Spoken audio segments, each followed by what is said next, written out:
Before the executioner's rope, before the rebellion and ruin, there was a boy, Thomas Fitzgerald. Born into one of Ireland's most powerful families, he entered a world where honor, loyalty, and bloodline decided everything. To be a Fitzgerald was to walk among kings, but never truly be one. From his earliest days, Thomas was surrounded by grandeur, fortified castles, whispered intrigues, the constant hum of politics. He was the heir to the earldom of Kildare, a dynasty so influential that English kings had learned to rule Ireland through them, not over them. His father, Gerald Og Fitzgerald, was the ninth Earl, a man both admired and feared. To Dublin's nobles, he was the king's representative. To the Irish, he was their voice in a foreign crown's court. Thomas grew up watching this delicate dance, the balancing act between loyalty to England and love for Ireland. And like most young men raised in privilege, he believed his name would always protect him. He was educated, charming, and by every account, courageous, but impulsive. That spark of pride would one day ignite a fire he couldn't control. They called him Silken Thomas. Not because of wealth, but because of the silken fringes his men wore on their helmets, a symbol of elegance, of noble vanity. He carried himself like a knight from legend, bold, chivalrous, and dangerously confident. When he rode through the streets, people turned to look. There was something magnetic about him, that combination of youth, arrogance, and destiny that makes men believe they're untouchable. But behind the polish of silk and steel, there was a tension building. Thomas's Ireland wasn't truly free. It was an island under the shadow of an increasingly paranoid king. Across the sea, Henry VIII sat on the English throne, a monarch both brilliant and brutal. He was reshaping his empire, tearing away from the Pope, rewriting religion, and demanding absolute obedience from all who served him. And for men like the Fitzgeralds, men who ruled Irish lands like miniature kings, that obedience was a death sentence waiting to happen. The Fitzgeralds had power, armies, and pride. To Henry, they were not allies. They were threats. Thomas didn't know it yet, but his family's influence had already painted a target on his back. In London, enemies whispered into royal ears. Letters were exchanged, suspicions grew, and by the time Thomas came of age, the crown had already begun plotting against the very house that raised him. Still, the young lord believed in his father's wisdom, in his family's strength, in the illusion that loyalty was enough to survive. But history would soon prove otherwise. Because in a kingdom ruled by fear, even loyalty can look like rebellion. Ireland in the 1530s was a land divided, not just by rivers or walls, but by identity. Half the island spoke in the old Irish tongue, still loyal to ancient customs. The other half, the English Pale, followed the laws and fashions of Tudor England. Between them lay a fragile peace, held together not by trust but by fear. At the center of this uneasy balance stood the Fitzgeralds of Kildare, Thomas's family. For generations, they had been the bridge between two worlds, Irish by blood, English by politics. Kings in all but name. Yet their power was precisely what made them dangerous to the crown. Across the sea, King Henry VIII was changing everything. Obsessed with control, driven by suspicion, he had already broken with the Catholic Church, tearing England away from centuries of faith. He demanded loyalty not to God or Pope, but to him alone. And in that new world order, independent lords were relics of the past or enemies of the future. Henry's agents in Ireland sent back troubling reports. The Fitzgeralds were too rich, too influential, too loved. Rumors painted them as men who ruled like monarchs, not servants. In truth, much of Ireland obeyed the Fitzgerald banner long before it obeyed London's. Thomas's father, Gerald Og Fitzgerald, the ninth Earl, had long played a dangerous game, serving as England's Lord Deputy in Ireland, but maintaining his own army and loyalties at home. He walked a tightrope Henry's court wished to see him fall from. And fall he did. By the early 1530s, Henry's paranoia had deepened into obsession. Whispers of treason spread like wildfire. Courtiers who once toasted the Earl now turned their backs. Finally, The summons came, a royal order demanding Gerald OG's presence in London to answer charges of disloyalty. Thomas watched his father prepare for that journey. The silence at the dinner table, the unease in the servants' eyes. It was more than just a trip. It felt like a sentence. The Earl left behind his title, his lands, and, most importantly, his trust, placing everything in the hands of his 21-year-old son. Thomas was young, ambitious, and proud, but also naive. He believed the crown's justice still meant something, that men like his father could explain themselves and walk free. But Ireland was holding its breath. Across the countryside, people whispered, would the Fitzgeralds return? Or had the king finally found an excuse to destroy them?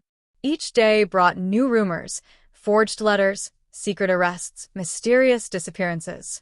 Dublin's taverns buzzed with talk of English spies. Even among friends, no one spoke too loudly. Because everyone knew Henry VIII was watching. And in his world, suspicion was often deadlier than guilt. The stage was set.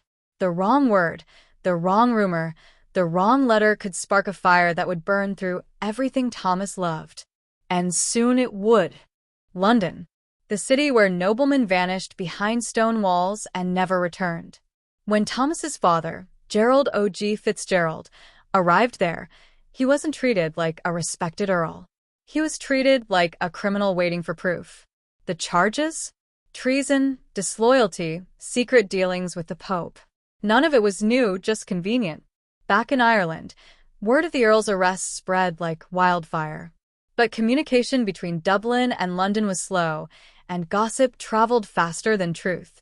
For months, Thomas ruled in his father's place, holding on to hope that reason would prevail, that Henry would see sense. Then the letters arrived. They were sealed, official-looking, and devastating. They claimed that the Earl of Kildare, Thomas's father, had been executed on the king's orders. Beheaded for treason. The kind of fate that made traitors out of their sons by blood alone. No one knows exactly who forged those letters, but their timing was perfect, or rather, catastrophic. In one night, they turned grief into fury. Imagine it. A 21-year-old boy, heir to a proud dynasty, suddenly told his father had been murdered by the king he served. The disbelief, the anger, the heartbreak. How would you react? Thomas didn't stop to question. He didn't investigate or wait for confirmation. He did what he believed a Fitzgerald should do, he acted. In his mind, his father had been executed unjustly, and he would not let the bloodline die quietly. So, he gathered his closest allies, knights, lords, horsemen draped in the family's colors, and rode out for Dublin. June 11th, 1534. The date when history split in two. Thomas entered St. Mary's Abbey, where the king's council was in session. The hall fell silent as his men, all wearing those distinctive silken fringes, surrounded him like a living wall of defiance. The Archbishop of Dublin, John Allen, begged him to think. Others pleaded for restraint. But the young lord's blood was boiling, his pride already past the point of no return. And then, as if summoned by fate itself, one of his family's bards began to chant. A haunting Gaelic song, praising Fitzgerald ancestors, calling upon their honor, their vengeance. The moment felt holy, almost hypnotic. Thomas hesitated, for just a breath. Then something inside him broke.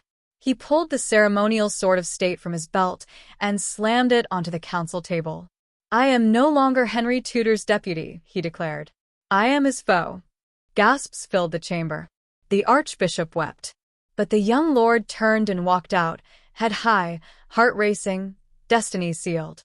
That was the moment Silken Thomas stopped being a nobleman and became a rebel. A rebellion born not of ambition, but of a lie. And that lie was about to set Ireland ablaze. When Thomas rode out of St. Mary's Abbey that day, Dublin trembled. Word spread like wildfire.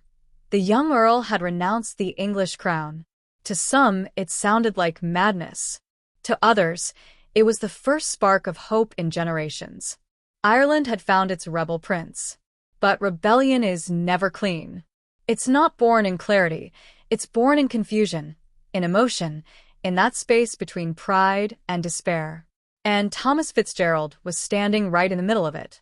As vice-deputy, Thomas already controlled many of the English fortresses in Ireland. His men, fierce, loyal, and proud, answered his call without hesitation. Within days, he had gathered a formidable force. His standard flew high over the walls of Maynooth, and Dublin's skyline burned with possibility. To his followers, he wasn't just Silken Thomas anymore. He was Ireland's champion, the man who had finally defied the tyrant across the sea. But to Henry VIII, this was treason, the worst kind. And Henry didn't forgive. He erased. Still, in those first weeks, victory seemed almost within reach. Thomas's forces surrounded Dublin Castle, the very heart of English power in Ireland. From its stone walls, the king's officials looked down in disbelief. A 21-year-old Irish lord had dared to challenge the might of England itself. Thomas demanded every man of English birth either swear allegiance to him and the Pope, or leave Ireland altogether. For a moment, the island seemed to hold its breath. The rebellion had momentum. People flocked to his side. The countryside echoed with songs of defiance. Priests blessed his cause from the pulpit.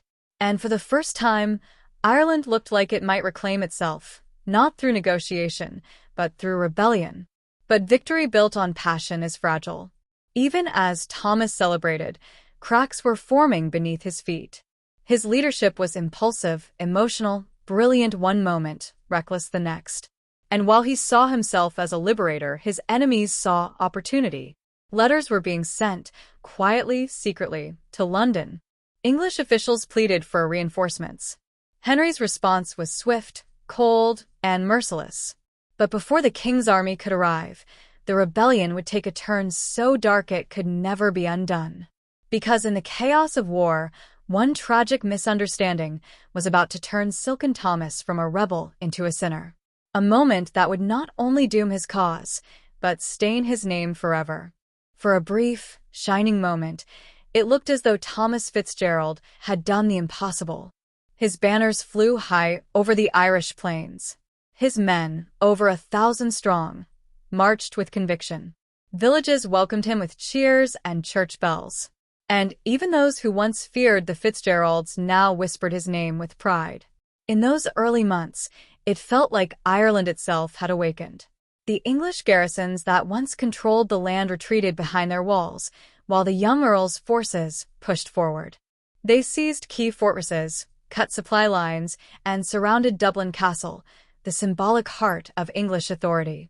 The songs spread faster than the soldiers. Silken Thomas, the Lion of Kildare. People compared him to ancient Irish heroes, to Cú Chulainn and Brian Boru. A nation bruised by centuries of foreign rule had found a face for its anger and for its hope. But pride has a way of clouding vision. And Thomas, for all his courage, was still only 21. His advisors urged caution, alliances, negotiations, time to consolidate power. But Thomas was driven by emotion, by the belief that passion alone could fuel a revolution. His victories weren't strategic, they were symbolic. Grand gestures meant to inspire rather than sustain. Meanwhile, across the sea, Henry VIII was not watching idly. To him, this wasn't a rebellion, it was an insult, a personal challenge. And Henry took challenges personally. He dispatched messages across England and Wales, calling for soldiers, cannons, and commanders. One name rose above the rest, Sir William Skeffington, an old but ruthless general known for his cold precision. Henry ordered him to crush the uprising by whatever means necessary. But in Ireland, the rebels didn't yet know what was coming. Thomas continued his campaign, rallying towns and fortresses. He built alliances with Irish clans, some out of loyalty, others out of fear. For months, the movement thrived. And in the quiet moments between battles, he still believed the cause was righteous. Perhaps he even dreamed of parley, that the king might see reason, that the Fitzgeralds might still rule under the crown. But history doesn't bend for dreamers. The rebellion's turning point came with one mistake, one act that changed everything. A single death that would turn Ireland's champion into an outcast, and the church itself against him.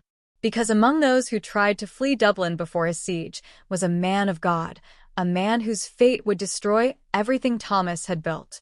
And when that man's blood hit the ground, the rebellion began to rot from within.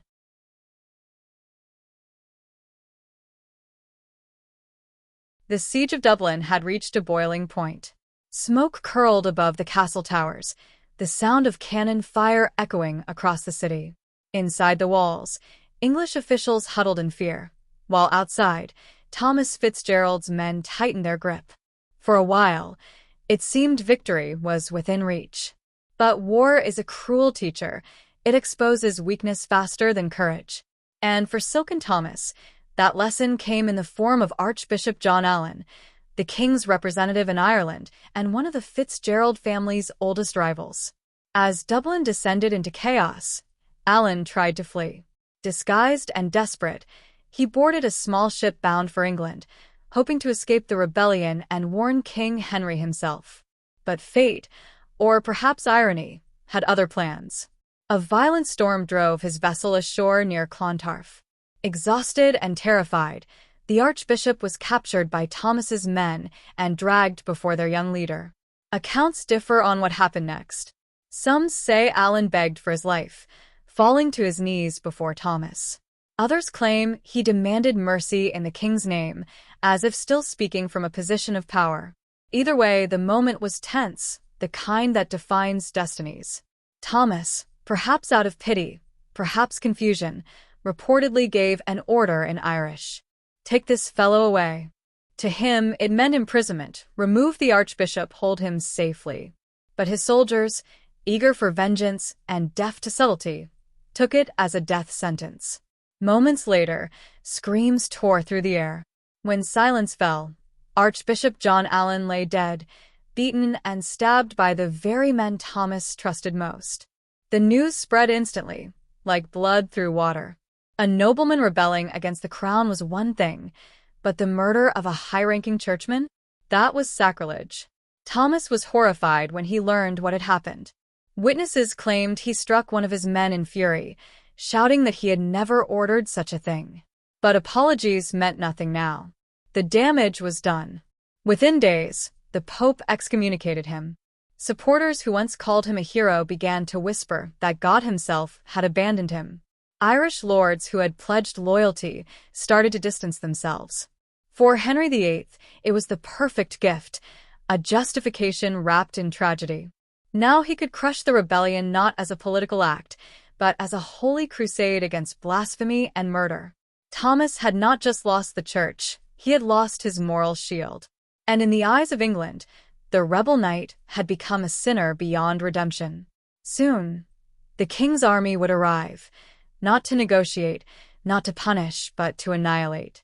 Winter came early that year, bitter, gray, and heavy with the smell of war. By the time Sir William Skeffington landed in Ireland with a king's army, Thomas Fitzgerald's rebellion was already faltering. What had begun with songs and banners was now haunted by hunger, betrayal, and fear. Skeffington brought more than just soldiers. He brought a message, the will of Henry VIII. Over 2,000 men marched under his command, equipped with heavy artillery, trained in the new, brutal science of siege warfare. Ireland had never seen anything like it. Their target was clear, Maynooth Castle, the proud fortress of the Fitzgerald dynasty, the seat of Silken Thomas's power, the symbol of everything Henry wanted destroyed. Inside, Thomas's garrison prepared for the inevitable. Supplies dwindled. The sound of cannon fire echoed for days. The great walls that had stood for generations began to crumble under the relentless bombardment. Outside the walls, Skeffington's men worked methodically, tightening the noose. There was no glory here, no honor. Just cold efficiency. When the castle finally fell, there was no negotiation, no quarter given. The defenders, expecting mercy after surrendering, were instead executed, every last one of them. It became known as the Pardon of Maynooth, a name soaked in irony, a massacre disguised as mercy. For Thomas, who was away seeking reinforcements when the castle fell, the news was devastating. His home, his legacy, his pride, all wiped away in a single stroke. And with it, the rebellion's heart stopped beating. Skeffington pressed on, his campaign ruthless. Town after town fell. Those who resisted were slaughtered, their homes burned as examples. Villages that once cheered for Silken Thomas now trembled at the sight of his flag, knowing it invited only death from the crown. All across Ireland, the tide had turned. The rebel army that once numbered in thousands dwindled to mere hundreds. Supplies vanished. Morale crumbled. The songs that once sang of freedom were replaced by silence and the crows. Meanwhile, in London, Henry VIII was preparing something far worse than punishment. He wanted eradication, not just of the rebellion, but of the Fitzgerald name itself. And as Thomas wandered the countryside, hunted and heartbroken, he began to understand the cruel truth. His rebellion had never been a real threat to the king. It had been a performance, a stage on which Henry could display his absolute power. Ireland had provided the actors. The script had already been written in London. Now, all that remained was the final act: betrayal, capture, and execution. The rebellion was dying. But the king's vengeance had only just begun.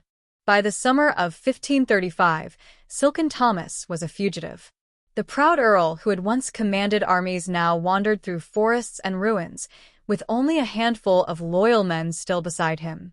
His rebellion was shattered, his lands seized, his family hunted. Every village he passed looked at him with quiet pity, the kind reserved for men who have already lost everything. For months, he moved from one hiding place to another. Castles that once welcomed him now barred their gates. Even the Irish chieftains, who had once sworn allegiance, turned away. The price of loyalty had become too high. And so, broken and desperate, Thomas made a choice that would seal his fate. He surrendered, but not to any English officer, to his own uncle by marriage, Lord Leonard Grey, the new Lord Deputy of Ireland. Grey was family, a man Thomas had trusted since childhood. And when Grey swore before God that Thomas's life would be spared if he surrendered peacefully, the young lord believed him. He had no reason not to. Blood still meant something to him, even when politics meant nothing at all. So, on a cold day in August, Thomas Fitzgerald, once Ireland's fiery rebel, laid down his sword. His captors took him into custody and promised safe passage to London, where he would plead his case before the king. But that promise was a lie. The moment he reached the Tower of London, he was not treated as a nobleman, nor even as a prisoner of war. He was treated as a traitor. His title stripped, his possessions confiscated, his voice silenced. In the cold, damp cells of the Tower, the young lord who once commanded a nation was reduced to a ghost. Months turned into a year. No trial. No audience with the king. No chance to defend himself. Only silence. We have one letter from that time, a heartbreaking note Thomas wrote from his cell. I have had neither hose, doublet, nor shoes, nor shirt, but one. And so I have gone barefoot and barelegged. But that poor prisoners of their gentleness hath sometime given me old hosen and shoes and old shirts. These were not the words of a defiant rebel. They were the cries of a forgotten son. And yet, even in that darkness, Henry's vengeance was not complete. The king ordered the arrest of Thomas's 5 uncles, James, Oliver, Richard, John, and Walter Fitzgerald. Some had even opposed the rebellion. It didn't matter. Henry wanted to erase the bloodline, not just punish it. The rebellion had ended, but the extermination of the Fitzgeralds was just beginning. And soon, the world would witness the most brutal display of royal power England had ever staged. February 3rd, 1537. A grey morning in London. Bitterly cold, the kind of day where breath hangs in the air like ghosts refusing to leave. The streets were packed. Word had spread that a great traitor was to die at Tyburn, not 1, but 6. Thomas Fitzgerald, the young rebel known as Silken Thomas, and his 5 uncles. For most nobles, death came quietly, in private chambers or behind palace walls. But for traitors, the king demanded a performance. They were dragged from the Tower of London, tied to wooden hurdles, and pulled through the mud by horses, a slow, humiliating procession meant to strip away every shred of dignity. Crowds jeered. Some wept. Others whispered prayers. Tyburn was more than an execution ground. It was theater. And Henry VIII was the playwright. Each man was to face the full punishment reserved for traitors, to be hanged, drawn, and quartered. First, the hanging, but not to death. The condemned were cut down while still alive, choking, trembling. Then came the knife, their stomachs slit open, entrails pulled out, and burned before their eyes. Only after that agony were they finally beheaded and their bodies quartered, dismembered, piece by piece. It was meant to horrify, to silence anyone who might ever dream of rebellion again. Thomas's 5 uncles suffered this fate in full, each one executed with merciless precision. When it came to Thomas himself, the king allowed one final, hollow mercy. He was spared the disembowelment and quartering. He was only hanged and beheaded, only, as though that somehow lessened the cruelty. Witnesses said he met his death with calm dignity, no pleas, no cries. Perhaps by then, death seemed kinder than what life had become. When it was over, their heads were placed on spikes above London Bridge, 6 pale faces staring down at the city, a grotesque warning to all who passed. Their limbs were scattered across towns and villages, grim trophies of royal justice. For Henry VIII, this wasn't just punishment. It was policy, a demonstration of absolute authority. The message was clear. No lord, no family, no legacy could stand above the will of the king. Back in Ireland, the news spread like wildfire. The Fitzgerald dynasty, the uncrowned kings who had ruled for generations, was finished. Their castles taken, their lands seized, their names stained in English law as traitors. And yet, even in death, Thomas's defiance refused to fade. His execution didn't end his story, it immortalized it. Because what was meant to terrify Ireland instead began to haunt England. The king had won the war, but he had created a martyr. When the blood dried and the heads rotted on the spikes of London Bridge, England believed the story was over. But Ireland remembered. The rebellion of Silken Thomas had failed, crushed beneath the boots of an empire. His family wiped from power, their name cursed, their lands absorbed into the growing machinery of English rule. And yet, in a strange and quiet way, that failure became something else. It became legend. Because Henry VIII didn't just execute a traitor, he created a symbol. A young man who dared to stand against a tyrant and paid for it in the most brutal way imaginable. In the years that followed, Ireland changed forever. The crown no longer trusted local lords. The old Gaelic order, where families like the Fitzgeralds ruled by loyalty and lineage, was dismantled. Now Ireland would be ruled directly from London. Every village, every church, every acre of soil would feel the weight of royal authority. It was the beginning of centuries of conquest and resistance, the blueprint for everything that came after. The plantations, the uprisings, the long, bitter struggle for identity. And at the center of it all stood a memory, a young rebel who had believed he could fight a king.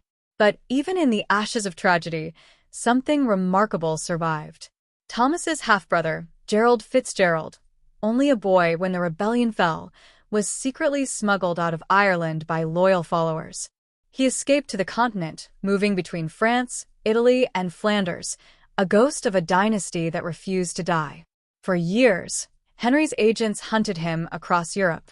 But the boy lived, and with him, the Fitzgerald bloodline endured. It was said that in quiet Irish cottages, people whispered his name like a prayer. The Geraldine will return. And though power shifted, empires rose and fell, the story of Silken Thomas remained, told not in courts or chronicles, but around fires in songs, in the soft murmur of history passed down by those who remembered not just what happened, but why. Because deep down, Ireland understood what the English crown never could. That rebellion isn't only about victory. It's about dignity. It's about refusing to bow, even when the world demands it. Thomas Fitzgerald's rebellion ended in blood, but his defiance outlived the empire that tried to erase him. And so, When we look back at that cold February morning at Tyburn, we don't just see a man being punished. We see a nation learning what defiance costs and what it's worth. Was he reckless? Maybe. Was he heroic? Perhaps. But one thing is certain, Silken Thomas Fitzgerald, in his short, furious life, left a mark no executioner could ever erase. Lo, solemn music fades in, strings and distant drums.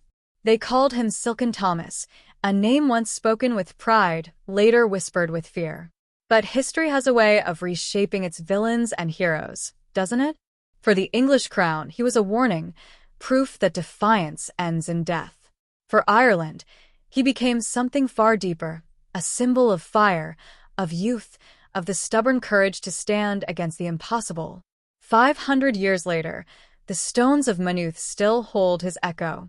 And if you listen closely, you can almost hear the gallop of horses, the clash of armor, the cry of a young man who refused to kneel. He lost everything, his title, his family, his life. But he won the one thing no tyrant could steal: memory. Because legends don't fade. They endure, written not on paper, but in hearts.